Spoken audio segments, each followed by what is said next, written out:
Assalamualaikum warahmatullahi wabarakatuh.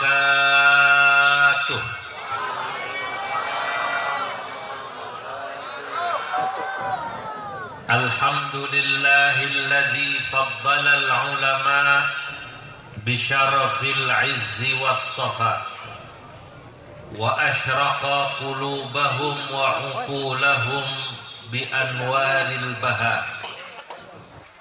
Wassalatu wassalam ala sayyidina wa habibina wa syafi'ina wa maulana Muhammadin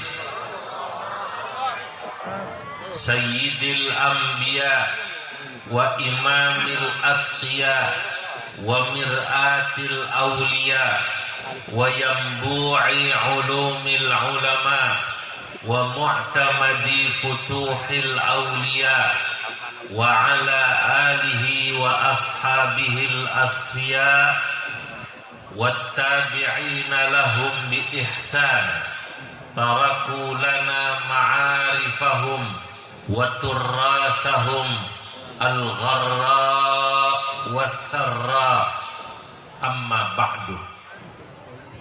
Hadratal muhtaramin, para alim ulama, para masyayikh, para kiai, para ajengan, wabil khusus murid dan santri-santri al-maghfurlah Mama Kiai Haji Obay Hasan Basri, guru kita yang kita kholi yang ke-15, keluarganya, putra-putranya yang hadir di sini, Kang Haji Lukman, hadir bersama kita Rais Syuriah PCNU Kabupaten Kerawang, Kiai Haji Zubair, juga Ketua PCNU Kang Deden, Menteri Penjemputan tadi. Hadir bersama kita juga ini santri Abah Obay yang juga pengurus di PBNU, Wakil Ketua Lembaga Dakwah Kiai Haji Tobari Syadili, namanya dua itu, Imam Tobari sama Imam Syadili. Imam Tobari ahli tafsir, mu'arrikh, mufassir. Imam Syadili sufi. Jadinya beliau digabung jadi ahli falak. Tapi memang ulama zaman dulu begitu, mutafannin.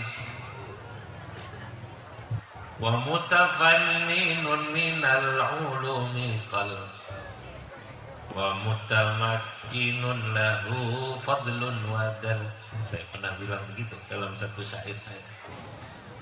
Ulama yang mutafannin, ulama yang menguasai banyak fan. Wa mutafanninun minal ulumi qalla, sedikit orang yang punya kemampuan ilmu yang mutafannin, termasuk Abah Obay. Masya Allah. Juga para masyayikh, saya mohon maaf tidak bisa menyebut satu persatu namanya. Para muhibbin yang hadir pada hari ini, malam hari ini, insya Allah yang hadir semuanya dicatat dalam deretan ahli surganya Allah. Yang hadir moga-moga rumah tangganya sakinah, anak-anaknya soleh-solehah, rizkinya halal barokah. Semuanya saya doakan bisa merasakan nikmatnya pergi haji dan umroh ke Mekah, bisa merasakan nikmatnya tawaf di Ka'bah, sa'i di Safa Marwah, pulang haji moga-moga bisa bangun rumah, bisa beli mobil mewah tanpa perlu menjual sawah. Hadirin yang dimuliakan Allah, malam hari ini alhamdulillah Al-Fakir bisa silaturahim pada haul Al-Maghfurlah Mama Kiai Haji Obay Hasan Basri, salah satu ulama Kerawang yang masyhur namanya di masa hidupnya. Beliau ini termasuk ulama yang saat saya dulu pulang dari pesantren, saya sudah dengar namanya. Dulu orang kampung saya di Priuk, itu kalau pasaran Ramadan ke sini. Ada teman saya dulu almarhum Kiai Syahrudin, sering di sini tuh dulu. Ya. Dan juga beberapa kiai. Ya, termasuk ternyata Kiai Tobari Syadili ini ternyata pernah pasaran di sini. Masya Allah. Malah mungkin ya. Yang saya dengar tentang Al-Maghfurlah, salah satunya kalau pasaran di sini itu santri pertama nggak bayar, pulang malah dikasih kain. Betul ya, zaman dulu gitu ya. Mirip dengan seorang ulama di Jakarta, namanya Muallim Zayadi Muhajir. Di Jakarta ada pengurus NU juga, tokoh NU Betawi.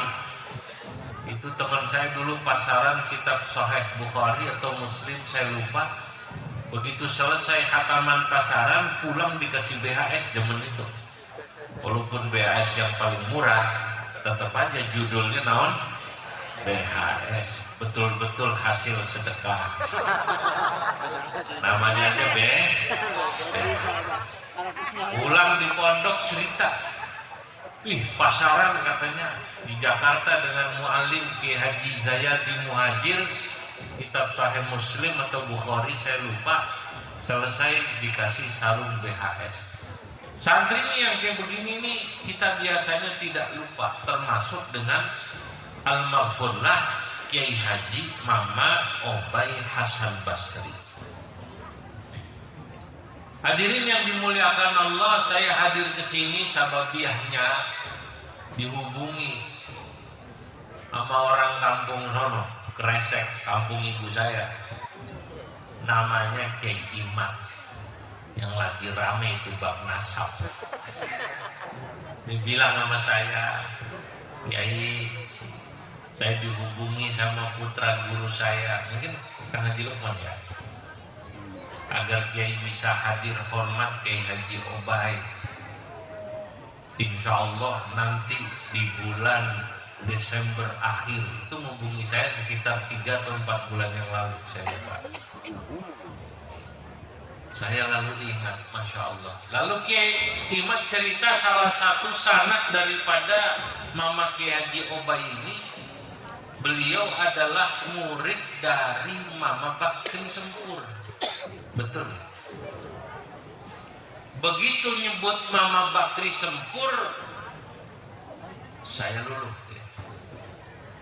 Sebab saya memang sedang banyak keliling. Baru 3 hari lalu, persisnya hari Kamis, saya kembali dari Termas. Termas adanya di Pacitan, Jawa Timur. Di Termas ada ulama besar. Salah satunya cucunya bernama Syekh Mahfud At-Tarmasi. Lalu bapaknya namanya Syekh Abdullah At-Tarmasi. Lalu kakeknya bernama Syekh Abdul Manan At-Tarmasi. Syekh Abdul Manan At-Tarmasi ini seniornya kakek buyut kami di Banten, Syekh Nawawi, ketika ngaji sama Imam Bajuri.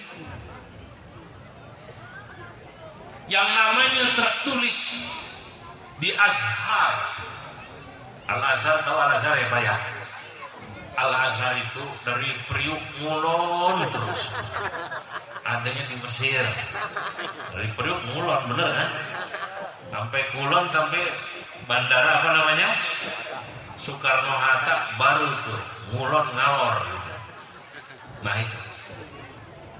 Di Mesir dulu ada kamar. Kamar itu bahasa Arabnya kobong. Kobong bahasa sini ya. Kamar kobong bahasa Arabnya ruwak. Jamaknya ruwak, arwiqah. Ditulis di sana di Mesir ada namanya ruwak Jawi, ruwak Turki, ruwak Sudani. Kalau bahasa sini kalau diterjemahin kobong Sunda, kobong Banten, kobong Jakarta. Nah itu di sana kobong Jawa. Di kobong Jawa itu tertulis nama seorang ulama dari Jawa, namanya Syekh Abdul Mannan Dipo Menggolo. Namanya aja udah kayak begitu pasti Jawa. Ini orang Jawa pertama yang namanya tertulis di Al-Azhar, muridnya Imam Bajuri. Orang Kerawang kalau ngaji Fathul Qorib pasti nanti syarahnya atau hasiahnya pakai Imam Bajuri. Imam Bajuri.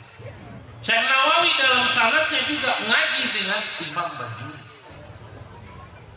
Saudara, itu orang Indonesia dulu udah ngaji jauh sampai sana Mesir. Kemudian nanti cucunya Syekh Abdul Mannan namanya Syekh Mahfud Termas, muridnya Syekh Nawawi. Kakeknya teman senior seperjuangan, cucunya muridnya Syekh Mahfud Termas ulama. Bukan ulama kaleng-kaleng. Zaman sekarang ada orang dipanggil kiai, dipanggil gus. Sekarang panggilan kiai sama gus tambah murah. Orang asal dikasih serban dipanggil kiai, betul betul. Pakai peci putih dipanggil gus, begitu deh. Suruh baca kitab belum tentu bisa. Apalagi ustadz, murah banget zaman sekarang. Saya mau cerita tapi rahasia, jangan ngomong-ngomong ya. Dulu uak saya, Ki Ma'ruf Amin itu uak saya, Pak Pres, pernah menemui Syekhul Azhar dari Mesir. Kalau sekarang Syekhul Azhar namanya Al-Imam Ahmad At-Tayyib. Zaman itu saya lupa siapa, mungkin Syekh Muhammad Salto atau siapa, saya lupa.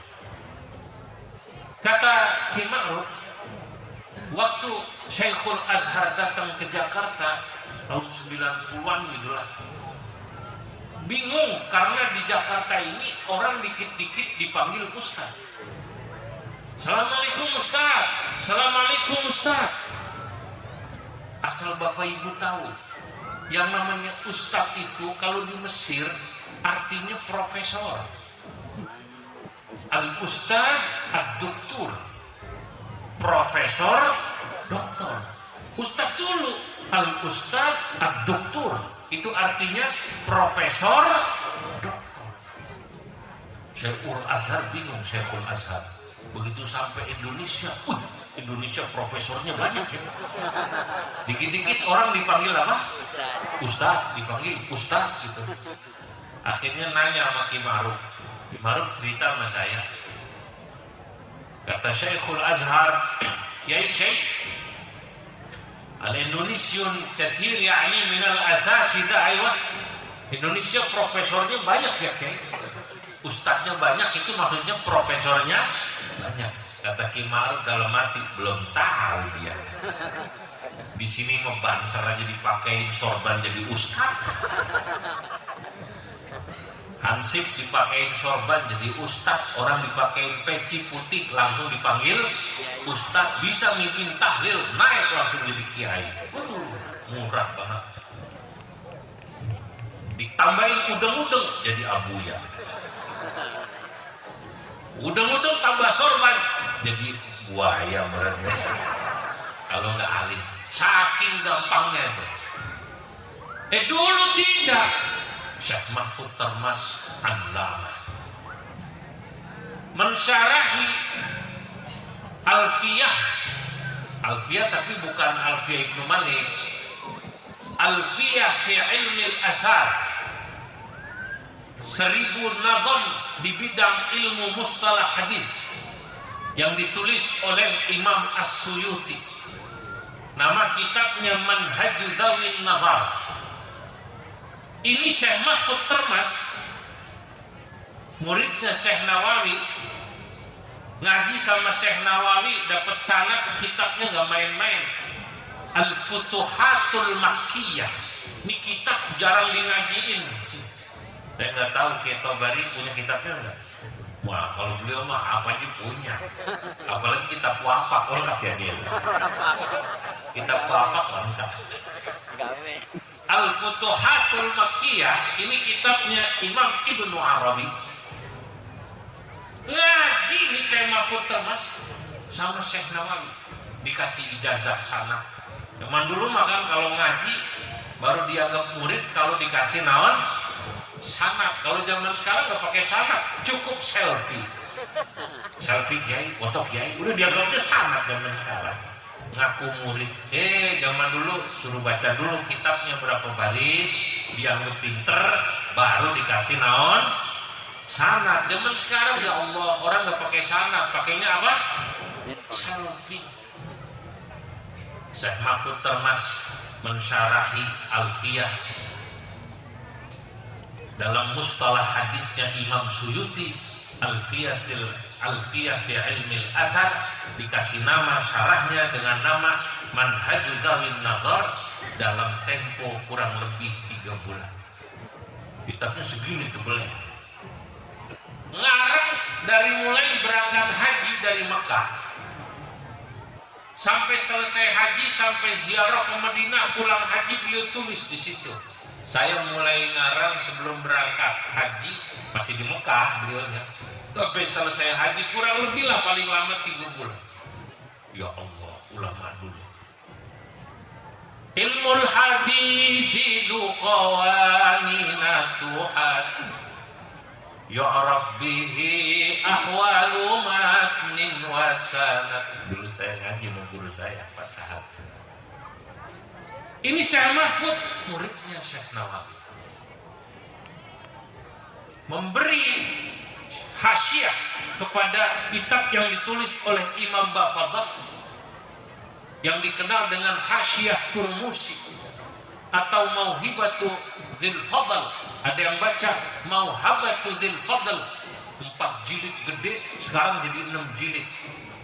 Ya Allah, ulama hebat, muridnya Syekh Nawawi. Di Jawa Timur itu yang hebat. Selain itu Syekh Mahfud Termas, ada lagi yang di Madura terkenal, muridnya Syekh Nawawi, namanya Syekhona Khalil Bangkalan. Ini terkenal. Orang Madura kalau disebut Syekhona Khalil Bangkalan takut juga. Semua ulama Madura muridnya Syekhona Khalil Bangkalan. Syekhona Khalil Bangkalan yang terkenal ini gurunya juga Ki Hasyim Asy'ari, pendiri NU. Saudara-saudara, ternyata ngaji juga sama Syekh Nawawi di Mekah. Enggak lama, kalau beliau 2 bulan ya. Syekhona Khalil ngaji sama Syekh Nawawi 20 tahun. Faqad lazama Syekhona Khalil Bangkalan Syekh Nawawi muddata 20 sanah.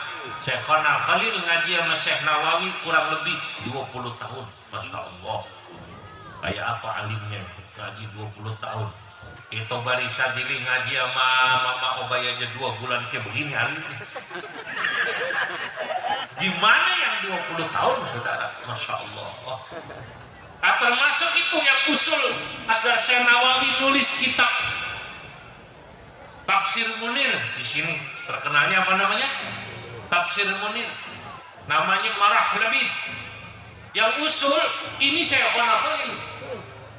Saya tahunya itu ketika Habib Salim Jimdan, kakeknya Habib Jimdan ini yang sekarang mondok di Syekhona Khalil. Tanya sama Syekhona Khalil, ya Syekhona Khalil, Syekh Nawawi yani ma balaghatihi wa fasahatihi faqad samma tafsirahu bismin gharib.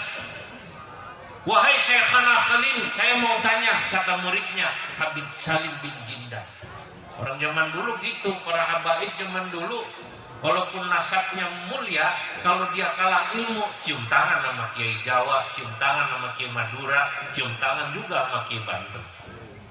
Karena apa? Nasab sama ilmu menangan apa kira-kira? Menangan mana? Menangan ilmu. Zaman dulu begitu.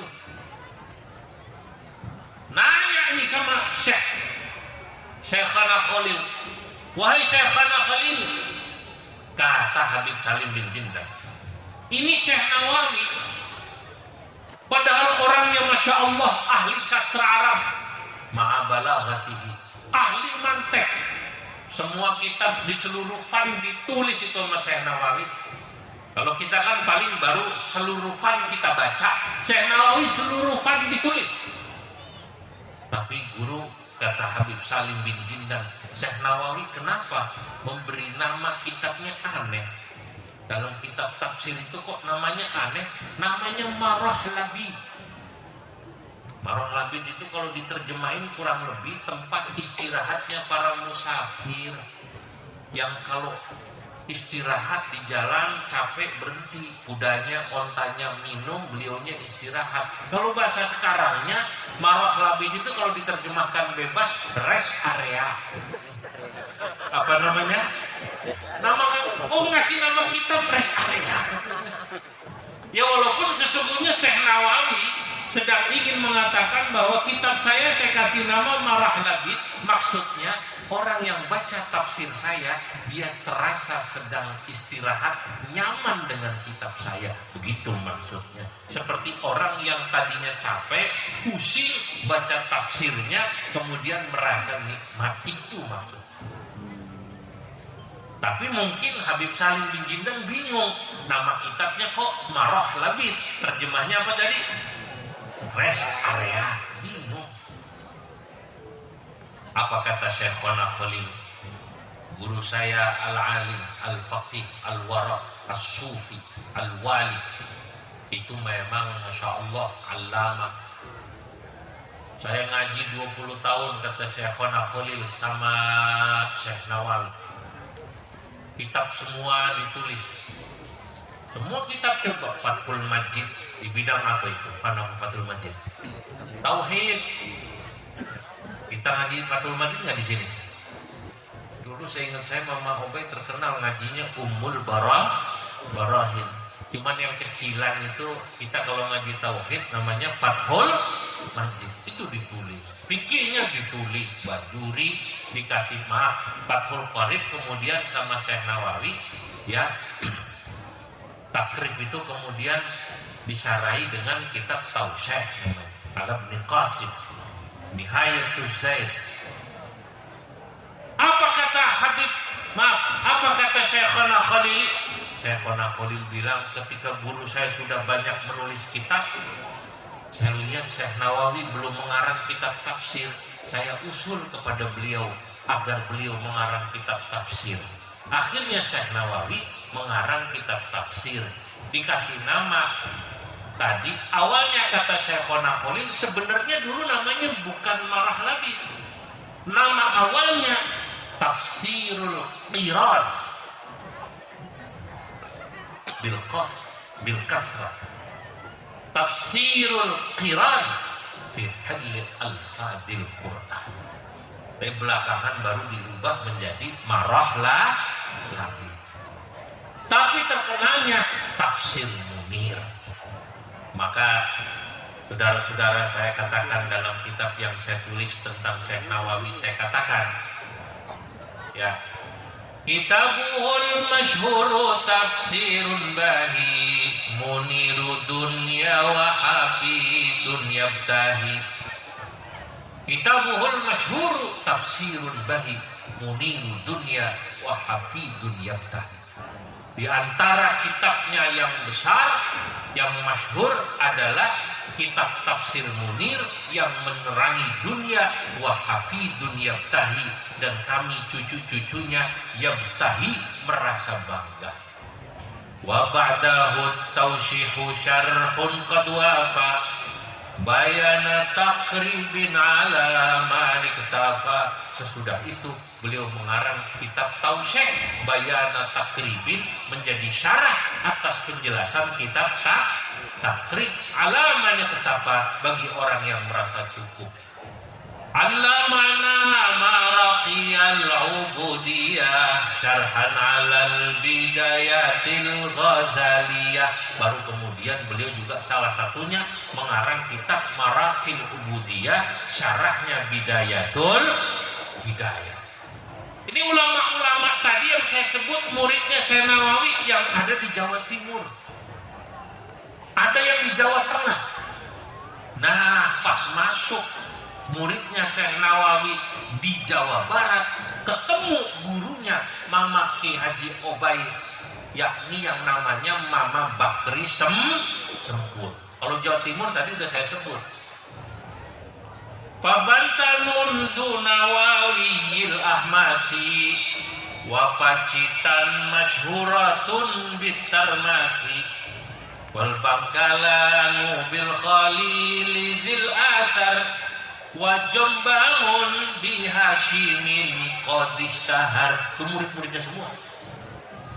Ada yang namanya di Termas Syekh Mahfud Termas, di Bangkalan namanya Syekhona Khalil Bangkalan, di Jombang ada muridnya Syekh Nawawi namanya wa Jombangun bi Hasyimin qadistahar. Jombang masyhur karena ada salah satu muridnya beliau yang namanya Kiai Hasyim Asy'ari. Kiai Hasyim Asy'ari pendiri NU, ngaji sama Syekh Nawawi kurang lebih 2 atau 3 tahun. Pada saat Kiai Hasyim Asy'ari ngaji sama Syekh Nawawi, Kiai Hasyim masih muda, umurnya 22, Syekh Nawawi sudah 81 lebih. Tapi 81 Syekh Nawawi masih ngarang kitab Nasoihul Ibad. Masya Allah. Saya mau tanya, orang Kerawang ini pernah dengar kitab namanya Nasoihul Ibad? Pernah? Pernah ngaji kitab Nasoihul Ibad? Pernah Nasoihul Ibad? Nah, itu ditulis Syekh Nawawi waktu beliau umurnya 81. Kalau nggak percaya, cek itu di kitab belakangnya. Beliau katakan, saya selesai menulis kitab ini tahun sekian, bulan sekian, hari ini. Begitu saya cek sama tanggal lahirnya, selesai ngarang, kurang lebih 81 tahun. Masya Allah, ulama zaman dulu berkah. 81 masih ngarang kitab. Zaman sekarang, banyak orang jadi ustadz, kiai, 81 masih ikut kampanye pilpres. Repot apa tidak ini? Orang zaman dulu 81 masih ngarang kitab. Sekarang ikut kampanye pilpres. Emang dapat berapa ya? Bedanya zaman dulu. Lah muridnya dari Sunda. Saya mau sebut ini supaya ini orang Sunda jangan mau kalah sama orang Jawa. Ya. Siapa muridnya? Nah, saya sebutin di antara ulama-ulama Sunda nanti. Dari mulai Cirebon dulu, bukan muridnya kalau ini, tapi ini di Cirebon banyak ulama-ulama hebat.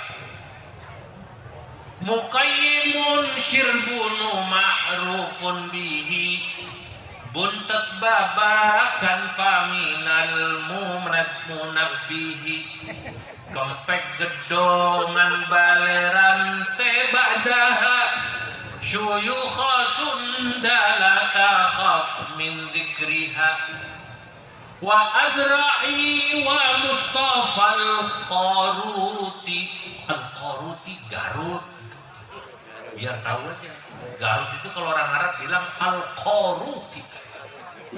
Garut Al-Qaruti. Wa Adra'i, Mama Adra'i terkenal ini, terkenal ahli nahwu. Wa Adra'i wa Mustafa al-Qaruti, Mama Falak wa Syatibi wal Bakri. Mama Syatibi Gentur, Mama Falak mana? Pagentongan Bogor. Itu semua yang saya sebut. Wa Adra'i wa Mustafa al-Qaruti. Mustafa Syekh Hasan Mustafa muridnya Syekh Nawawi. Siapa lagi tadi? Mama Falak. Mama Falak muridnya Syekh Nawawi. Kemudian siapa lagi di Sunda ini muridnya Syekh Nawawi yang langsung ngaji pada beliau? Ya, Wasyatibi. Di antaranya lagi adalah Mama Syatibi wal Bakri. Lah yang nyambung sama guru kita di sini adalah Mama Bakri Sempur. Masya Allah. Siapa? Oh ya, kalau ditulis banyak banget. Ini kan supaya saya langsung ke sini aja. Kalau ditulis saya baca semua, syairnya lama. Kelarnya subuh, betul-betul. Nah, ini saya mau jelaskan. Jadi murid-muridnya almarhum Mama Ki Haji Obay Hasan Basri Anda ini termasuk memiliki yang disebut silsilatul dzahab. Silsilatul dzahab itu artinya mata rantai sanad emas. As-sanadul ali, sanad yang tinggi. Kalau pernah ngaji langsung sama Mama Obay, berarti Mama Obay dari Mama Bakri. Berarti Mama Bakri langsung dari siapa? Syekh Nawawi. Cuman 3 tuh. Saya aja jauh saya ke Syekh Nawawi kudu lewat sono sini ketemunya 6 saya. Berarti ketobari kalau bab sanad menangan dulu. Bab sanad belum lagi bab wafat lain lagi. 4 ini. Kiai siapa namanya? Kiai Sofiani, Pakis. Sini. Jadi yang langsung ngaji sama Mama Obay itu ke Syekh Nawawi. Jadi kalau Anda namanya Muhammad, Ahmad, Cecep, ngaji sama Mama Obay 1. Mama Obay dari siapa? Mama Bakri. Mama Bakri dari siapa? Syekh Nawawi. Syekh Nawawi dari siapa? Imam Bajuri. Top. Masya Allah. Ini yang perlu saya ceritakan. Supaya apa? Supaya murid-murid yang walaupun sudah jadi orang alim-alim jangan lupa. Jangan sampai kemudian dulu kampung sawah yang masyhur muridnya ada 1000-an lebih cuman cerita. Dulu kampung sawah rame. Tapi kemudian kita tidak pernah berpikir bagaimana kita menghidupkan lagi tradisi ngaji yang dulu rame di sini. Betul? Ini perlu kita pikirin. Dulu zaman Mama rame, ayo kita hidupin lagi. Jangan cuma tahunnya. Jangan sampai kemudian tadi bangunan yang besar-besar itu cuma cerita. Orang cuma cerita tentang orang tuanya, tentang gurunya. Ulaika abai faj'ni bimithlihim idza jama'atna ya jarirul majami'u. Wah, itulah bapak-bapak saya, guru-guru saya. Ulaika asyakhi faj'ni bimithlihim. Cuma cerita dulu. Ayo sekarang kita hidupkan. Saudara-saudara, Kerawang ini dulu siapa yang tidak kenal Mama Kiai Haji Obay Hasan Basri? Seorang yang alim, orang yang dermawan. Betul. Masya Allah, ada kiai muridnya ngaji di sini, bukan dimintain bayaran, malah dikasih makan. Kadang-kadang nggak punya ongkos, diongkosin. Betul. Saya ingat ini seperti ini Syekh Abil Hasan Asyadzili. Ya, Syekh Abil Hasan Asyadzili yang namanya diambil oleh beliau ini oleh orang tuanya. Itu adalah seorang alim sufi kaya raya. Masya Allah, bukan begini. Apalagi kalau ketemu pejabat kok sampai begini. Ada ulama. Ya arhamar rahimin irhamna. Payah apa payah? Itulah Syekh Abdul Hasan Asyadzili, guru kita Mama Kiai Haji Obay Hasan Basri. Masya Allah, ini orang alim yang tapi juga beliau adalah orang yang sangat dermawan. Lah saudara-saudara, pertanyaannya sekarang, kenapa ya orang diajak ngaji mulai susah? Betul. Kenapa orang sekarang diajak ngaji, terutama ngaji kitab, susah? Itu jadi pertanyaan. Sekarang ini saya sering keliling ke sana banyak orang yang cerita, Kiai. Zaman sekarang orang kalau diajak ngaji kitab pelan-pelan, jarang yang mau. Tapi kalau selawatan, sambil bawa bendera kuat lama. Betul ya? Bangsa dikir yang kalau kemudian ngaji bawa air katanya pulang supaya dagang laku. Betul. Sawahnya panennya banyak. Bini supaya nurut kalau kita mau kawin lagi. Ngaji yang kayak begini sekarang yang laku. Kalau yang selawatan, wih, sambil selawatan dari mulai jam 8 sampai jam setengah 1, nggak ada capeknya. Lagunya macam-macam, ya bagus, boleh. Saya juga sering ngedengerin anak-anak kecil sekarang banyak yang selawatan. Satu sisi positif daripada dangdutan, betul? Selawatan dia. Mughram qalbi bihubbika mughram ya Mustafa al-Mukarram ya Rasulullah mughram qalbi bihubbika mughram ya Mustafa al-Mukarram ya Rasulullah. Sampai macam-macam selawatnya ganti. Orang Sunda sekarang selawatnya lagu Jawa, bingung saya. Kalau orang Sunda selawatannya anak soleh. Alamate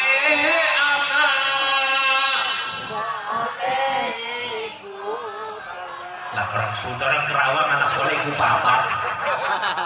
Ayah papat mestinya ya. Ayah opat, ayah berapa? Ayah opat mestinya. Sekarang berapa? Tapi begitu suruh mondok, suruh ngaji kayak zaman dulu, suruh ngelalar jurumiyah, al kalamu huwal lafdzul murakkabul mufidu bil wa aksamuhu. Sekarang pada males. Suruh nasrib pada susah. Zaman dulu kita kecil nasrib, nasoroyan suruh nasron wa mansoron fahuwa. Nah sekarang suruh nasib doroba aja salah. Doroba yadribu dramen. Doroba yadribu dramen kayak yang bener aja sekarang. Suruh baca kitab, apalagi tadi al-maqulatul asyad. Itu ngaji paling susah itu. Mantek susah apa susah? Nah, dulu Mama Obay di sini ngajarin itu semua. Beliau matang. Saudara, inilah keprihatinan kita semua. Memang zaman yang sekarang kita hadapi adalah zaman yang dimana kondisi umat Islam pada satu sisi saudara-saudara jumlahnya tambah banyak.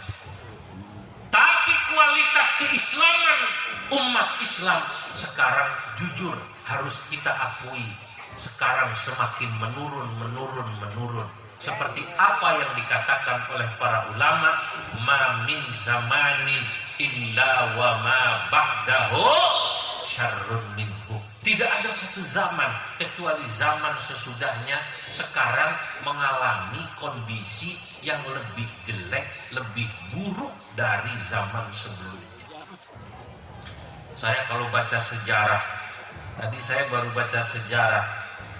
Saya paling senang baca sejarah masa lalu itu, sebab baca sejarah kalau diceritakan itu buat pelajaran kita sekarang agar yang ke depan tidak perlu terjadi lagi. Itu mirip apa yang disampaikan oleh Allah Subhanahu wa taala dalam Al-Qur'an, wal tanzur nafsum ma qaddamat liqad. Hei manusia, mestinya kalian melihat apa yang sudah terjadi di masa lalu untuk pelajaran di masa yang akan datang. Di masa lalu perkembangan Islam dimulai tumbuh di masa Nabi, sahabat dan tabi'in. Ini dikenal dulu oleh seorang penulis sejarah dalam bukunya yang sangat terkenal, Fajrul Islam, Duhal Islam, Zuhrul Islam. Namanya Ahmad Amin dari Mesir. Zaman Nabi dan sahabat, dia menyebutnya sebagai Fajrul Islam, di mana pada saat itu Islam di waktu fajar mulai terbit, mulai tumbuh. Islam di masa Nabi yang memang cuma sampai Makkah, Madinah dan sekitarnya. Ilmu pengetahuan belum dibukukan karena memang pada masa itu, saudara-saudara, umat Islam sibuk baru pada tahap konsolidasi bagaimana supaya kompak. Ansor sama Muhajirin mulai. Nanti mulai tumbuh pada masa tabi'in, tabi'in, dan kemudian juga pada masa ulama madhab 4 yang disebut dengan duhal Islam. Mulai itu ilmu nahwu dikarang oleh Abul Aswad Ad-Du'ali, ilmu mustalah hadis dan ilmu-ilmu yang lain termasuk ilmu usul fikih ditulis oleh Imam Syafi'i pada masa itu. Dibarengi dengan al-futuhat, waktu itu Islam mulai nyebar. Orang Arab itu dulu terkenal ahli pidato ya. Jujur nih, saya mau cerita tapi rahasia, jangan ngomong-ngomong ya. Orang Arab, saya ulangi, terkenal fasahatul lisan wa balaghatul kalam. Lisannya fasih kalau ngomong, kalimatnya baligh, indah. Orang Arab jago ngomong kalau kata orang sekarang. Tapi orang Arab lemah di bidang administrasi. Yang jago administrasi orang mana? Orang Romawi sama orang Persia. Begitu kemudian Islam bisa mengalahkan Romawi, Syam runtuh, jatuh, Islam berkuasa di sana. Banyak orang Romawi yang tadinya orang Nasrani masuk Islam. Begitu Persia runtuh, Islam masuk di sana. Islam sampai Irak, Islam sampai Kufah. Banyak orang Persia kemudian masuk Islam. Ternyata orang-orang sana, saudara-saudara, jago-jago administrasi dan ilmu pengetahuannya lengkap. Mereka itu ngerti yang namanya ilmu hisab, mereka ngerti yang namanya ilmu kedokteran, mereka ngerti ilmu tata negara, administrasi, mereka ngerti ilmu kimia, mereka ngerti ilmu fisika. Maka kemudian ilmu-ilmu itu diterjemahkan aslinya dari bahasa Persia, dari bahasa Latin, dari bahasa Romawi ke bahasa Arab. Jadi orang Arab pinter ngomong Arab, pinter ilmu-ilmu agama, tapi ilmu-ilmu yang tadi itu, bahasa-bahasa yang lain, mereka ketinggalan. Nah, makanya saya ingin sampaikan santri, tolong jangan hanya bangga kalau pinter hafal dunia, kalau kemudian hafal kitab-kitab fikih, hafal Johar Maknun, hafal Uqudul Juman, itu betul. Tapi di luar sana ada ilmu-ilmu yang lain yang Anda harus tahu supaya nanti begitu keluar kita tidak gaptek, kita tidak ketinggalan. Betul apa betul? Lah orang Arab dulu begitu. Wa kana al-arabu lamma tahaddaru ba'da al-badawati ra'aw anna amamahum asya' katsira. Orang Arab dipikir saya udah paling pinter, ilmu nahwu, sorok dan lain sebagainya. Begitu suruh bikin laporan administrasi, kalah. Makanya waktu itu raja boleh dari Arab, dinasti Abbasiyah, menteri-menterinya yang banyak dari mana coba? Menteri-menterinya yang banyak orang Persia. Karena yang rapi administrasi, yang menguasai perpajakan, yang menguasai ekonomi, ilmu matematika, orang Persia.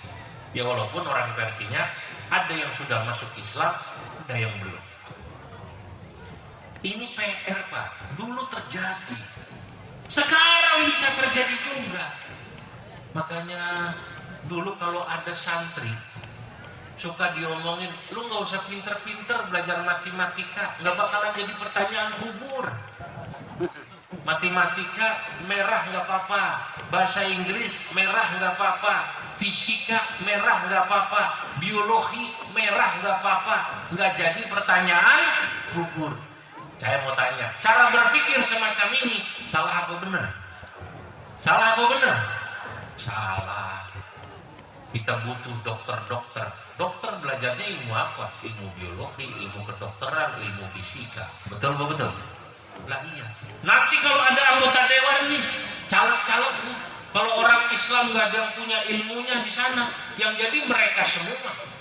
Nanti begitu yang jadi mereka, kemudian mereka bikin undang-undangnya bukan mengikuti apa yang diinginkan oleh orang Islam, tapi mereka bikin undang-undang sesuai keinginan mereka. Kita cuma marah untuk maaf nih, ada partai.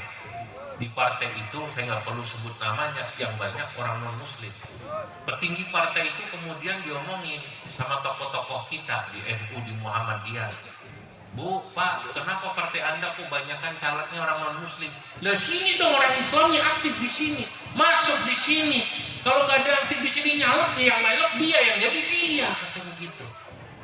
Lah orang Islam kadang-kadang nih nggak mikir begitu. Padahal kalau betul ada kader alumni pondok sini yang pinter nyala, ya didukung. Jangan tanya amplopnya berapa kan? Betul. Asal jadi nanti juga dia insya Allah akan mikirin pesantren, betul? Ini kadang-kadang ada orang ada caleg nggak dilihat apa agamanya, apa latar belakangnya, ditanya, lu pilih yang mana? Nah, gua mah yang paling gede aja amplopnya gua pilih. Ada nggak orang berpikir begitu? Banyak. Hadir orangnya hadir. Bahaya ini bahaya. Ntar begitu jadi barunya seru. Kenapa yang jadi ini katanya?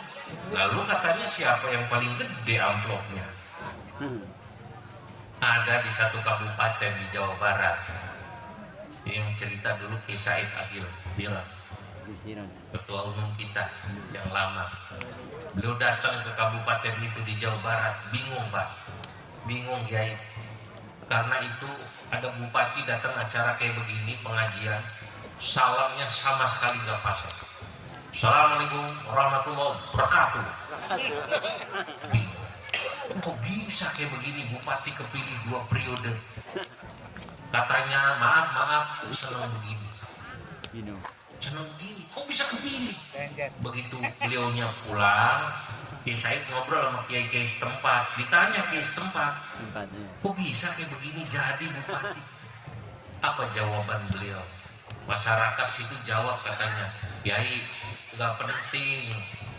Betul bupati kita memang salamnya nggak paseh, tapi salamannya paseh. Repot. Kalau yang dipikir adalah salam rusak. Salam tempel. Nanti tidak akan terjadi seperti yang terjadi di Spanyol. Di Spanyol, saya baca Zuhrul Islam, itu yang menguasai jadi menteri orang Yahudi. Orang Yahudi pinter-pinter.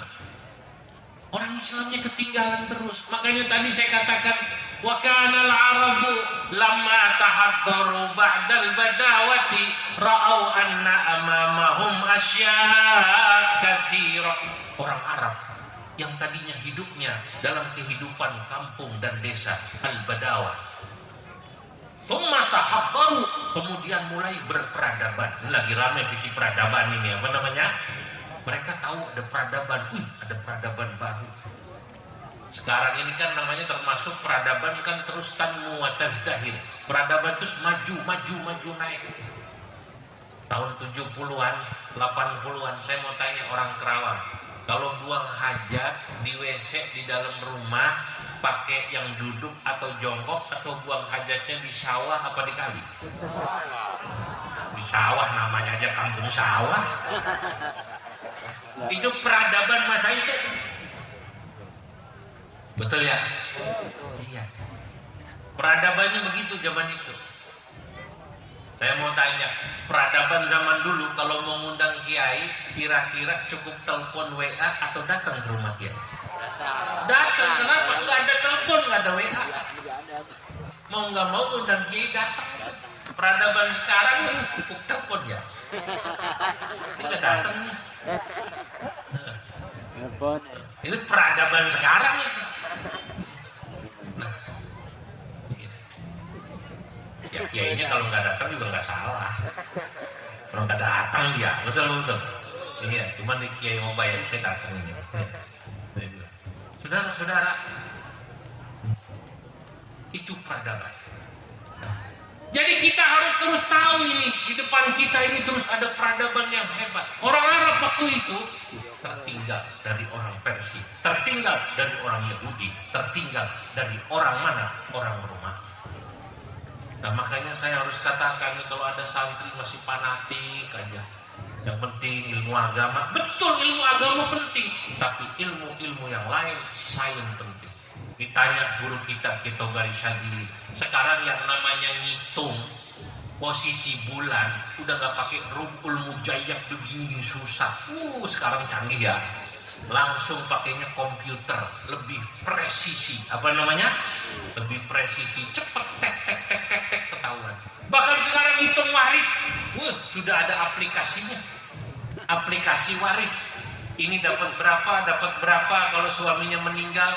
Itu sekarang cukup dimasukkan. Yang meninggal siapa? Suami. Punya istri berapa? 1. Anaknya berapa? 4. Oh, istri dapat segini, anak dapat segini. Langsung keluar bagiannya, sepernya. Tergantung ada warisannya apa kagak gitu. Ya kalau nggak ada warisannya ya apa yang mau dibagi? Betul. Ini saudara-saudara. Nah makanya ada yang lucu satu ketika. Ada seorang ustadz di kampung naik motor. Ini karena dulu dia merasa ilmu itu yang penting bab agama saja. Dia cuek sama ilmu yang lain, tidak menghargai ilmu yang lain.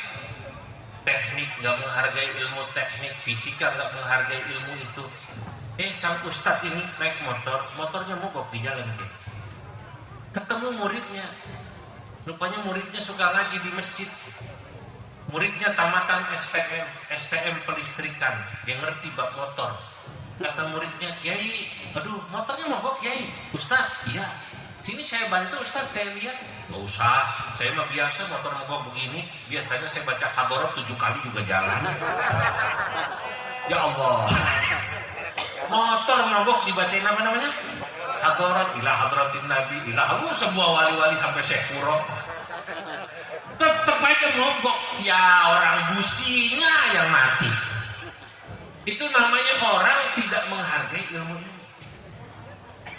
Jadi semua ilmu penting. Betul. Harus kita pelajari.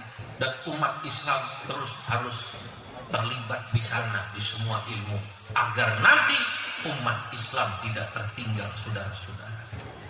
Zaman ini Masya Allah tantangannya lebih dahsyat daripada zaman dulu.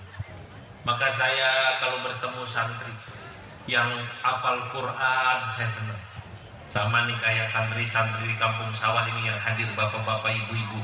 Dari wajahnya kelihatan rata-rata Al-Quran di luar kepala semua. Alhamdulillah. Kepala di mana, Quran di mana? Nanti ketemu santri, dulunya pernah sekolah sanawiyah, aliyah, tapi kemudian kuliahnya biologi, jadi dokter. Ya, ada yang jadi saintis, ada yang jadi fisikawan. Saya ketemu pengurus PCI NU di Jepang. Di Jepang itu ketuanya adalah Dr. Miftahul Huda dulu. Sekarang udah ganti. Itu ketua NU di Jepang, Kang Deden, itu doktor nuklir. Doktor nuklir. Mustasarnya Profesor Fakhrul Razi, Profesor nuklir. Saya ke McGill itu di Kanada. Saya ketemu pengurus NU, Profesor ahli tambang. Kata saya keren. Kalau yang ketemu jurusan syariah, usuluddin, jadi KUA, yang jurusannya Syaikulillahi lahumul Fatihah sering. Kenapa KUA-nya mana KUA? KUA kan ini kan jurusan Syaikulillahi lahumul Fatihah. Jurusannya syariah, usuluddin, betul. Nah iya. Ini ketemu yang kayak begini. Nah ini penting. Kenapa? Supaya umat Islam ada yang seperti ini. Saudara-saudara, abad ke-1, ke-2, ke-3, kemudian jadilah Dukhrul Islam. Islam ini di puncak keilmuan dan keemasannya. Secara politik Islam hebat. Kekuasaannya itu dari timur, bila di Mawara'an Nahar, negara atau negeri Transaksonia. Mana itu? Sampai Balkh, Afghanistan. Alhamdulillah. Pokok zurtu Afghanistan marratain. Saya datang ke Afghanistan 2 kali. Jadi saya tahu, ini dulu ada sahabat sholat istisqa di sini nih. Kata saya. Saya sampai ke Tirmidh. Tirmidh itu Uzbekistan, perbatasan Balkh Afghanistan. Ya Allah, kata saya, ini dulu Imam Tirmidzi. Saya ngaji Sunan Tirmidzi. Saya ke Uzbekistan, saya ke Samarkand, ke kuburannya siapa? Kuburannya Al-Imam Al-Bukhari. Ini Imam Bukhari. Saya ke Uzbekistan di Samarkand, saya ziarah ke kuburannya Imam Al-Maturidi. Imam Al-Maturidi di situ kuburannya di Uzbekistan di Samarkand. Di Samarkand juga, maaf bukan di Tashkent, nanti ada kuburannya Imam Al-Qaffal, ulamanya madhab Syafi'i. Ya Allah, nanti juga di situ Islam sampai situ Pak, pada abad kedua ketiga. Luar biasa Islam. Ke barat sampai mana? Ke barat sampai Maroko. Nyebrang sampai kemudian Spanyol, Andalusia. Di Andalusia dulu kita ngapalin kitab namanya Alfiyah Ibnu Malik. Di sini kalau ngelaguin gimana Alfiyahnya? Qala Muhammadun. Itu mah anak soleh.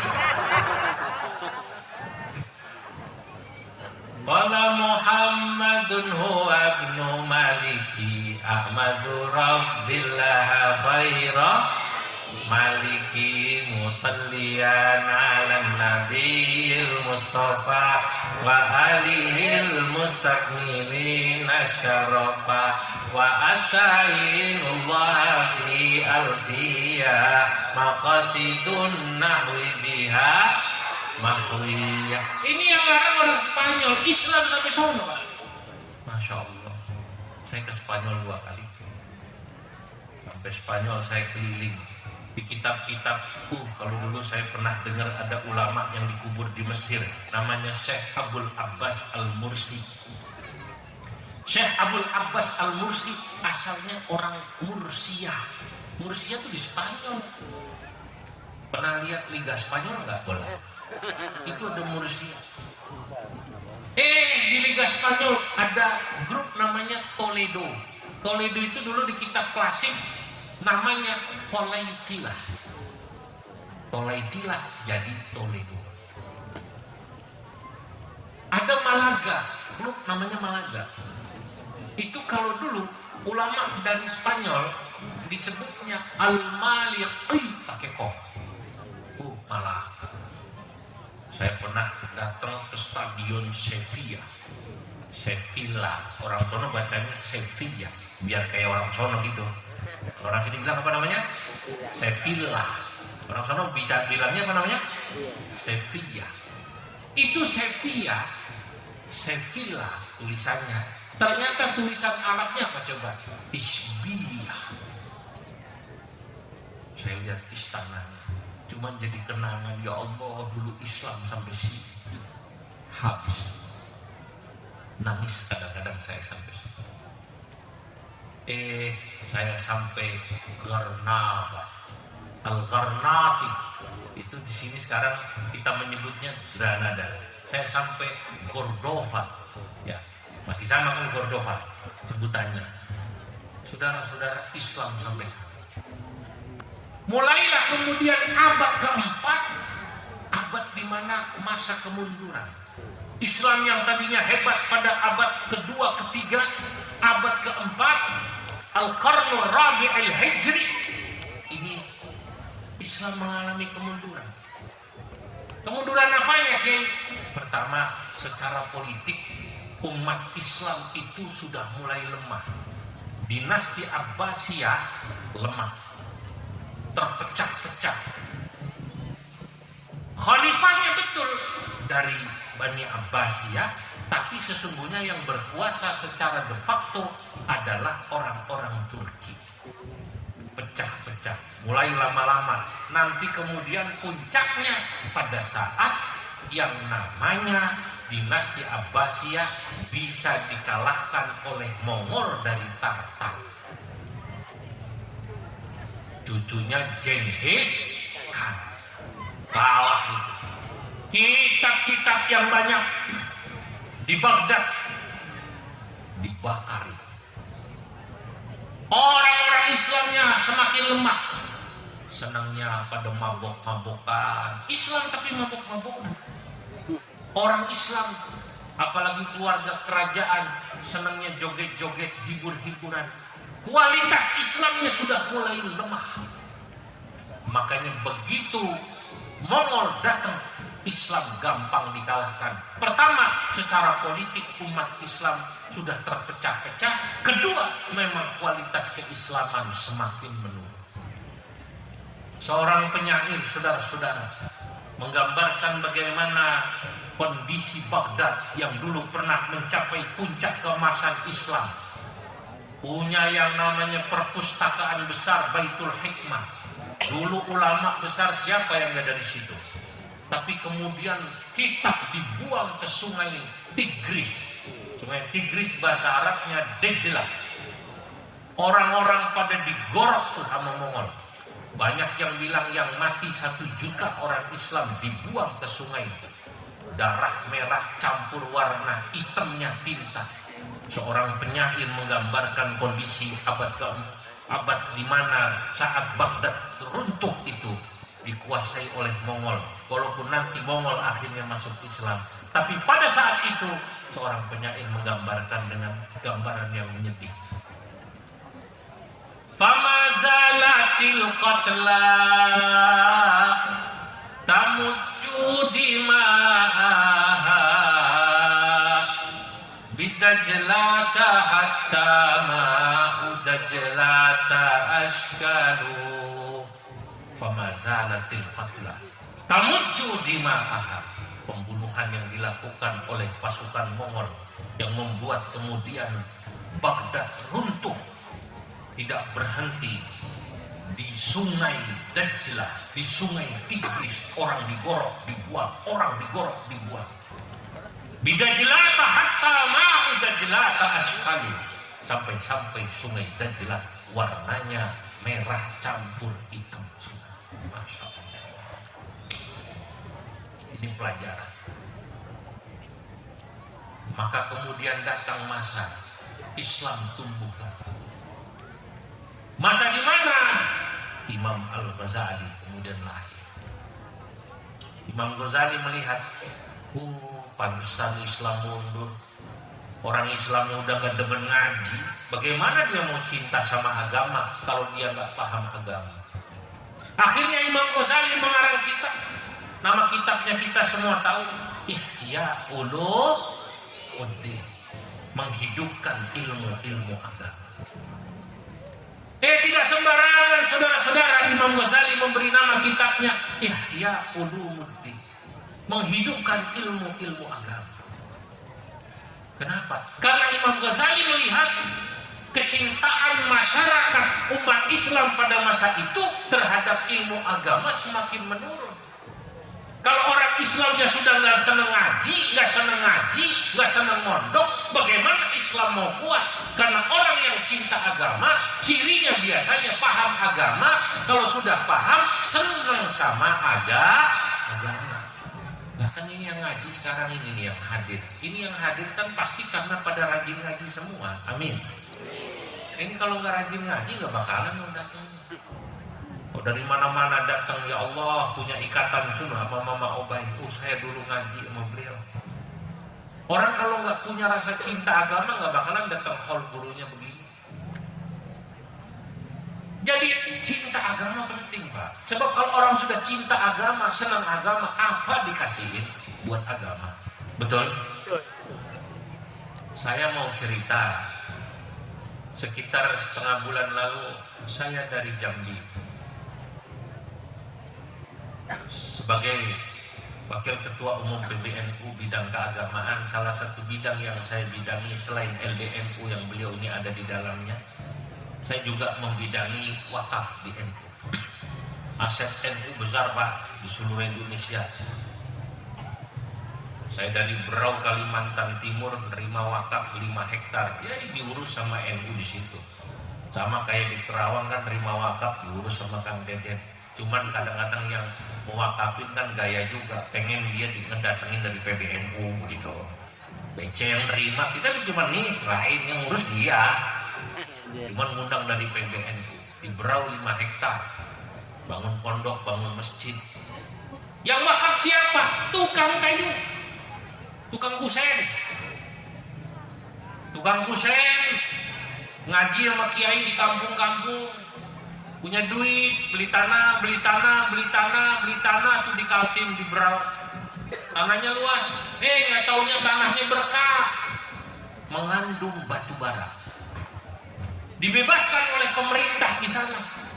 Maaf, bukan pemerintah, perusahaan. Singkat cerita dapat duit banyak, gitu aja dah. Namanya juga tanahnya mengandung naon? Batu bara. Dapat duit banyak dia. Kayaknya sih ya nyampe kali kalau 100 apa? Bukan juta, kalau juta mah biasa.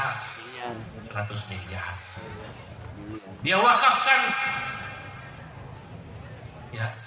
Diwakafkan kemudian saudara-saudara 5 hektar buat NU. Dibangunin masjid, dibangunin madrasah. Nih, orang kayak begini nih, dia mau berjuang buat agamanya, bangun masjid, bangun madrasah, bangun pesantren. Dikasih nama pesantrennya An-Nahdiyah. Supaya jelas ini pondok-pondok NU. Betul betul. Yang pahamnya sama dengan NU, paham Ahlus Sunnah wal Jamaah, sama kayak pondoknya guru kita. Kalau sanadnya aja sama dengan Ki Hasyim Asy'ari, ngajinya dengan siapa tadi? Syekh Nawawi Al-Bantani, pasti ini sama. Di sini pahamnya sama, aswaja NU. Santri sini mau dibilang Muhammadiyah pasti nggak mau kan? Dibilang Persis mau apa enggak? Dibilang Wahabi mau apa enggak? Kalau ditanya pahamnya apa? Pasti bilangnya NU, aswaja. Subuh kunut enggak? Kunut. Maulid, baca maulid enggak? Itu. Tawasul enggak? Nah, berarti NU. Tahlilan NU berarti. Tauhidnya sifat 20. Allah wujud, mukhalafatun, qiyamuhu, wahdaniyah. Udah benar, udah pasti NU, udah sama, kiai sama, kita udah sama. Tinggal kemudian nambah supaya tahu NU, terngajin yang mau pengurus NU. Yang masih anak-anak supaya masuk IPNU dan IPPNU, belajar ke-NU-an dasar.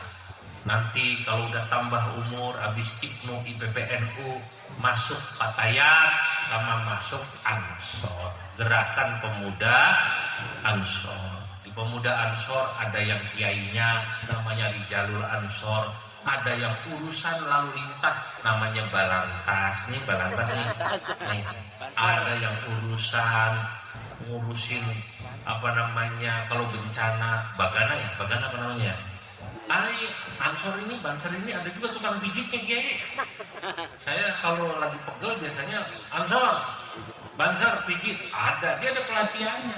Ini jangan salah nih, Ansor kita gagah-gagah. Saudara-saudara, Ansor supaya tahu nih pelatihannya nggak main-main, diklatsar, lalu kemudian diklat sampai diklat tingkat nasional. Banser ini, masya Allah, tahan dulu. Tes kalau nggak percaya, tahan dulu. Cuman satu yang dia nggak tahan lapar. Kalau peluru tahan, yang nggak tahan apa? Nggak tahan lapar. Nah itu di sana. Nah, kenapa dia kemudian wakaf ke NU? Dia seneng sama Haji Kiai. Dari Berau saya ke Tanjung Jabung Barat di Jambi setengah bulan lalu. Terima wakaf lagi. Ada 2 tanah wakaf sama NU dikasihkan. Yang 1 2 hektar kebun kelengkeng ya buat NU. Kebun kelengkengnya setahun menghasilkan 7 juta. Ya buat pengurus NU di situ. Enggak, PB nggak minta PB. Buat orang situ, uruslah buat madrasah. Yang satunya wakaf 30 hektar. Masya Allah, saya kaget melihat masjidnya megah. Lambang NU-nya kiainya ada di HP saya foto. Orangnya ya Allah seneng ngaji. Itu gedenya, lebarnya 30, tingginya 15 meter. Nah, betul ulama. Keren di masjidnya. Kata karyawannya, bos ini bikin lambang Nahdlatul Ulama di masjid ini habis satu mobil harga 800 juta. Baru cuman bikin lambang NU-nya. Jangan tanya masjidnya. Masjidnya habis 15 miliar. Pesantrennya, sekolahnya, kantornya, mungkin hitungan saya ya banyak lah. Kenapa orang ini bisa mewakafkan kayak begitu? Senang dikasihkan NU, dikasihkan kiai. Bahkan dia pindah. Saya nggak di sini nanti, saya di rumah saya aja. Orang mau berjuang buat agama saudara karena dia paham agama. Karena cinta agama harus dimulai dengan paham agama. Itulah kenapa Imam Ghazali mengarang kitab dikasih nama Ihya Ulumuddin, menghidupkan ilmu-ilmu agama. Kalau ilmu agama hidup, kalau pesantren hidup, madrasah muridnya banyak, kalau pengajian-pengajian kiai buka pengajian, pasaran-pasaran Ramadan banyak lagi, berarti tandanya di situ ilmu agama hidup. Kalau ilmu agama hidup, tandanya orang pada cinta agama. Kalau orang cinta agama, insya Allah nanti agama di tempat itu juga hidup. Amin. Lah itulah kenapa dulu ada seorang penyair memuji kitab Ihya. Bi-ihya ulumiddin tahya qulubuna wa takshifu anna qurbana wa humumana. Dengan kitab Ihya Ulumuddin hilanglah kesulitan kita, bahkan hiduplah hati kita untuk mencintai agama. Saudara-saudara, Bapak Ibu, saya biasanya kalau lihat masjid di satu tempat kok penuh jamaahnya. Ini biasanya masjid yang penuh jamaahnya itu memang pengajian rutin di situ, ngaji kitab ramai. Gitu aja sederhana. Betul betul. Tapi kalau ada masjid sepi, tandanya di situ orang diajak ngaji pada malas. Di kampung sawah insya Allah tidak. Betul betul. Tidak beda atau tidak sama? Tidak beda atau tidak sama? Saya dengar sih di sini insya Allah masjidnya aja masya Allah katanya kalau subuh jangan maghrib, di kampung sawah katanya subuh aja katanya nggak muat sampai keluar ya sendalnya. Awas.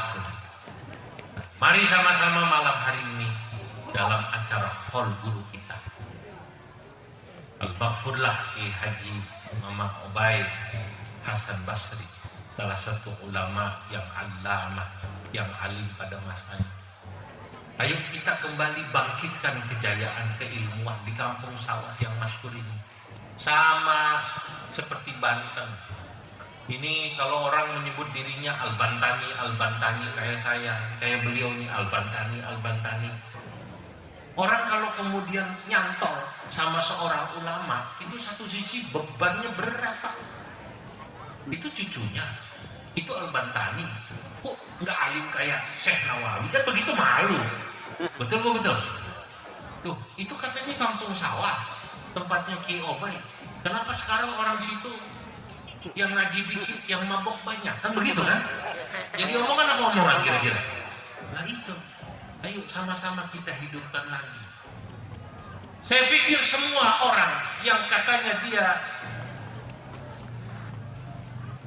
menyebut dirinya punya hubungan sama orang hebat, di situ sesungguhnya ada tanggung jawab yang besar. Siapapun anak kiai ngaku anak kiai, berat Pak jadi anak kiai. Orang ngaku cucu nabi, berat apa berat? Akhlaknya jelek jadi omongan apa enggak? Itu baru yang cucu beneran, apalagi yang sekarang lagi rame katanya. Sekarang ngaku cucu nabi harus hati-hati, suruh tes DNA. Hati-hati. Betul. Ini sama seperti di sini. Maka saya berharap insya Allah semoga acara haul yang diadakan pada malam hari ini membuat kembali kita yang hadir punya semangat yang sama, menghidupkan kembali tradisi keilmuan yang hebat di kampung sawah ini yang pada masanya dahulu dihidupkan oleh guru kita ya. Tolong yang hadir kita dukung ini, putra dari Mama Ki Obay ya, Kiai Lukman, putra beliau. Tolong kita dukung ya, tolong kita dukung supaya bagaimana hidup lagi ramai pengajian di sini, dibantu oleh kiai-kiai sini supaya tradisi keilmuan tidak putus di kampung sawah. Inilah yang bisa saya sampaikan, semoga manfaat, moga-moga yang hadir semuanya dapat berkah dari Allah Subhanahu wa Ta'ala. Mohon maaf atas segala kekurangan. Sudah cukup saya berbicara 1 jam lebih ya. Wallahul muwaffiq ila aqwamit thariq. Doanya jangan saya, doanya Kiai Sepuh baik. Jangan, saya jangan.